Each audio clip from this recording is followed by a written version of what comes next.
और जो भी आउट ऑफ सिलेबस रहेंगे वो हटा दूंगा मैं, ठीक है। तो आप लोग टेंशन फ्री रहिएगा। ये पेपर आपके वेबसाइट पे, एसबीटी की वेबसाइट पर डले हुए हैं, वही पेपर मैं आपको सॉल्व कर रहा हूँ ताकि जो रिलेवेंट क्वेश्चन है वो आप करके आ जाए, ठीक है। तो पहला क्वेश्चन एक्वापूरा। एक्वापूरा कुछ होता नहीं है बच्चा लोग, यहाँ पर प्रिंटिंग मिस्टेक है। एक्वारिया होता है जो कि आपका HNO3 3HCl है, ठीक है। इसको रॉयल वाटर भी बोला जाता है, ठीक है। तो ये रेक्टिफिकेशन है एक्वारिया। How many atom are there in 1.6 gram of oxygen. तो देखिए एटम पूछ रहा है तो आपको सबसे पहले तो कुछ भी गिवन हो आपको मोल निकालना होता है ना। तो गिवन मास अपॉन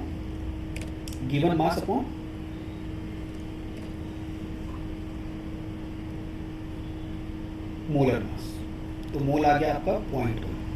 तो एक मोल में आपको पता ही है कितना होते हैं, 6.023 10 की पावर 23 होता है। तो 0.1 मोल में कितने एटम होंगे, एक मोल में इतने एटम मॉलिक्यूल आयन होते हैं ना, वैसे ही 0.1 में कितने होंगे, तो सिंपल सा मल्टीप्लिकेशन हो जाएगा।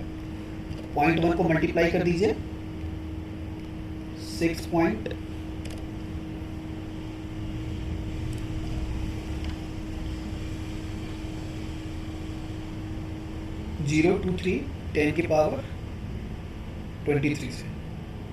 तो आंसर क्या आएगा यहाँ पर, जैसे ही मल्टीप्लाई करेंगे तो आंसर आ जाएगा आपका 10 की पावर 23, यहाँ से पावर हट के 22 हो जाएगा, ठीक है। तो B is the correct option. अगला देखते हैं third, percentage of oxygen in air by weight, ठीक है। रेक्टिफिकेशन क्वेश्चन है, बार बार आ रहा है, देख लीजिएगा। वैसे ये पेपर में नहीं आएगा आपके, सिंपल सी बात है, क्योंकि ये आउट ऑफ कोर्स है आपके, इन्वायरमेंटल तो है नहीं आपके, जून वाले के लिए बोल रहा हूँ, ठीक है। Which of the following is an ore of iron. इनमें से कौन सा ओर है आयरन का। तो एक है मैग्नेटाइट, आपको मैग्नेटाइट पता ही है, Fe3O4। एक है लिमोनाटाइट। लिमोनाटाइट क्या होता है, ऑक्साइड हाइड्रोक्साइड वाटर के साथ। साइड्राइड क्या होते हैं, तो साइड्राइड होता है आयरन कार्बोनेट। तो तीनों ही और है आयरन का, तो all of these the correct answer. अब पूछा जा रहा है octane number 224 tri methyl pentane, ठीक है। तो ऑक्टेन नंबर आपको सिंपल सा होता है, एंटी नॉकिंग प्रॉपर्टीज के लिए दी जाती है, ठीक है ना, जिनका ऑक्टेन वैल्यू ज़्यादा फ्यूल बेटर, ठीक है। तो देखिए जरा ध्यान से, ये ऑक्टेन ही लिखा हुआ है, ठीक है ना, ऑक्टेन ही है। तो ऑक्टेन का जो वैल्यू होता है वो होता है आपका 100, ठीक है। इसका जो आता है आपका ऑक्टेन नंबर वो होता है 100, समझ में आ रहा है, ठीक है। और वैसे ही एक हेप्टेन का देख के जाइएगा आप लोग, हेप्टेन का इंपॉर्टेंट है, ये मैं आपको होमवर्क दे रहा हूँ, इसका जरूर देख लीजिएगा कि हेप्टेन का कितना होता है, 0 होता है, क्या होता है, ठीक है। तो ये आप लोग देख के जाइएगा, ये भी पूछा जा सकता है। अब आता है Calgon is a trade name of, ठीक है। ये पूछ रहा है कैल्गोन, कैल्गोन होता क्या है, तो सिंपल ये फॉर्मूला गिवन है, यही कैल्गोन है। थर्ड पार्ट NaPO3 610, ठीक है। अब यहाँ पर ये पूछा है, इसको हिंट इसलिए पूछा जा रहा है कि आपसे पूछा जाएगा एलम का फॉर्मूला। किसका फॉर्मूला पूछा जाएगा, एलम का। तो एलम क्या होता है, सोडियम एल्यूमिनियम सल्फेट, ये SO4 है ट्वाइस टाइम, और ये 12 मॉलिक्यूल ऑफ वाटर, ठीक है। इसको ऐसे भी लिख के हो देगा, याद रखिएगा कैसे देख देगा, K2SO4 Al2 है ना, SO4 थ्राइस है ना, ऐसे करके वाटर मॉलिक्यूल आपको देगा। तो ये भी करेक्ट है, ये भी करेक्ट है, तो आप कंफ्यूज मत होइएगा, है ना, दोनों ही करेक्ट ऑप्शन है। तो ये याद रखिएगा, यही लिखेगा, और ज़्यादा जल्दी शॉर्ट फॉर्म में लिखना चाहेगा तो ये लिखेगा। तो एलम का फॉर्मूला जरूर से जरूर करके जाएंगे, ठीक है। Most suitable for permanent magnet, permanent magnet के लिए सबसे सुटेबल है वो है स्टील, ठीक है। अब आता है which impurities present in sodium chloride to absorb moisture, ठीक है। तो मॉइस्चर कौन एब्जॉर्ब करता है, तो हाइग्रोस्कोपिक बोला जाता है इम्प्योरिटीज जो कि सॉल्ट्स के अंदर होते हैं, वही क्या करते हैं, आपकी मॉइस्चर को कंटेन कर लेते हैं, चाहे वो पानी डायरेक्ट लिक्विड फॉर्म से एब्जॉर्ब करे, चाहे वो आपके इन्वायरमेंट से एब्जॉर्ब करे। तो डायरेक्ट एग्जांपल है आपका हाइग्रोस्कोपिक इम्प्योरिटीज का, वो है MgCl2। रेक्टिफिकेशन क्वेश्चन है, ये क्वेश्चन रिलेवेंट नहीं है, नहीं पूछा जाएगा, ठीक है ना, तो आप लोग टेंशन फ्री रहिएगा। अब पूछ ले तो कोई बात नहीं, करवा तो दिया है मैंने। Which mixture is use for welding, welding के लिए क्या इस्तेमाल किया जाता है, तो ये थर्माइट प्रोसेस आपको पता ही होगा। थर्माइट प्रोसेस पूछ रहा है आपसे, थर्माइट प्रोसेस में क्या होता है, आयरन ऑक्साइड लेते हैं और एल्युमिनियम का पाउडर लेते हैं, एल्युमिनियम का पाउडर लेते हैं। तो करेक्ट ऑप्शन क्या हो जाएगा? A is the correct option. After filling अब 3D next electron occupies. 3D में क्या कर रहा है वो?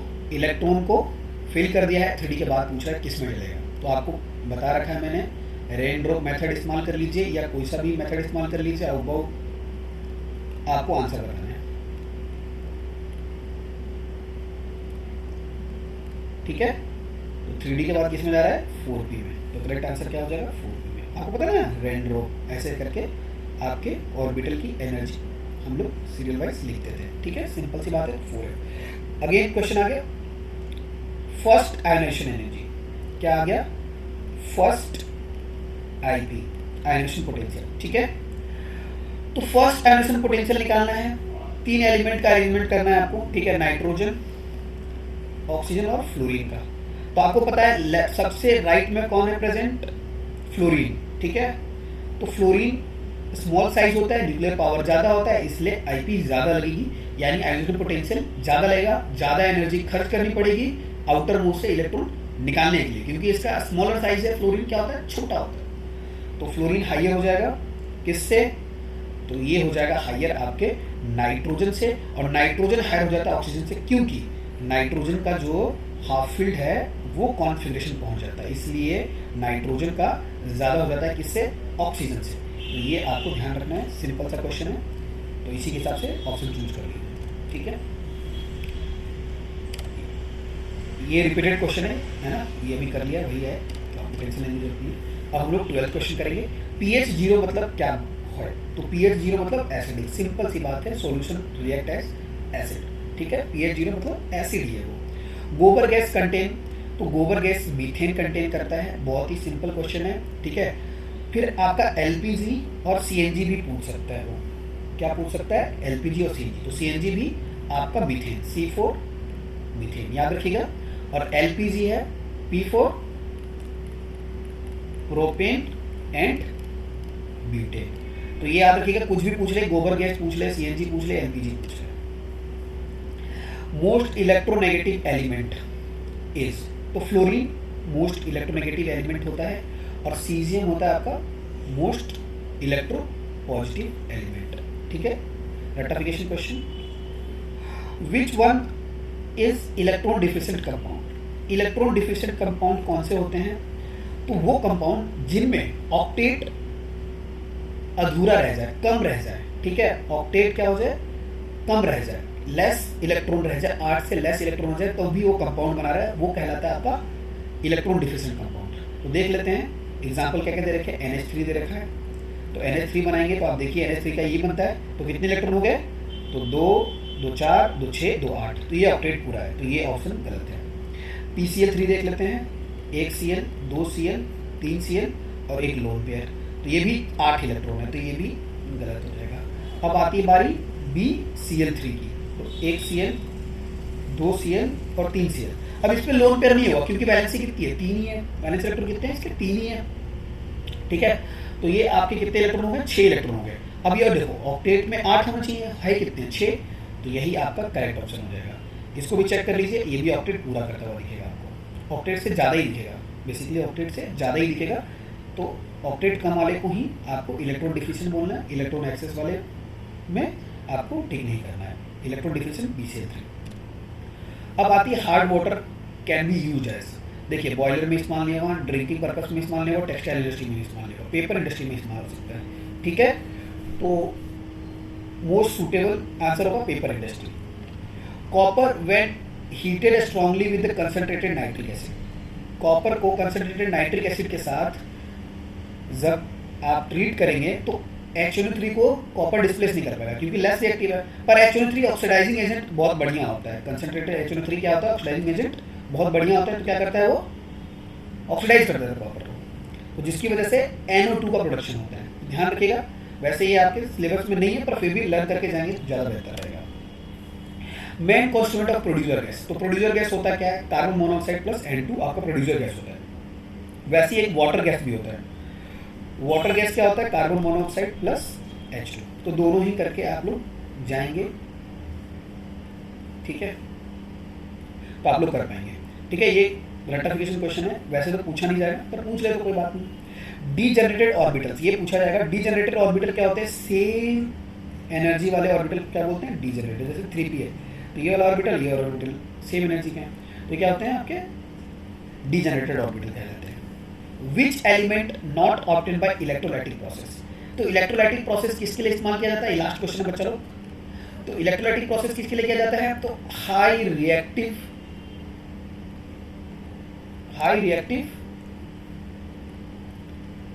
मेटल के लिए, हाई रिएक्टिव मेटल के लिए क्या इस्तेमाल किया जाता है? इलेक्ट्रोलाइटिक प्रोसेस इस्तेमाल किया जाता है। ठीक है, तो इसके लिए इस्तेमाल किया जा सकता है, इसके लिए इस्तेमाल किया जा सकता है, इसके लिए इस्तेमाल किया जाता है, क्योंकि दोनों तीनों रिएक्टिव है, पर आयरन के लिए नहीं किया जा सकता है। तो करेक्ट आंसर क्या होगा? डी, क्योंकि ये पूछा गया है not obtain by electrolytic process, तो iron is the correct answer. तो होप्स आप लोग इंजॉय कर रहे होंगे एमसीक्यू, और पढ़ते रहिए। और आपकी क्लास लगेगी 6 बजे, तो 6 बजे आ जाइएगा, वहाँ पर हम लोग 2 चैप्टर कंप्लीट करेंगे। तो चलिए बाय बाय, अगले क्लास में मिलेंगे।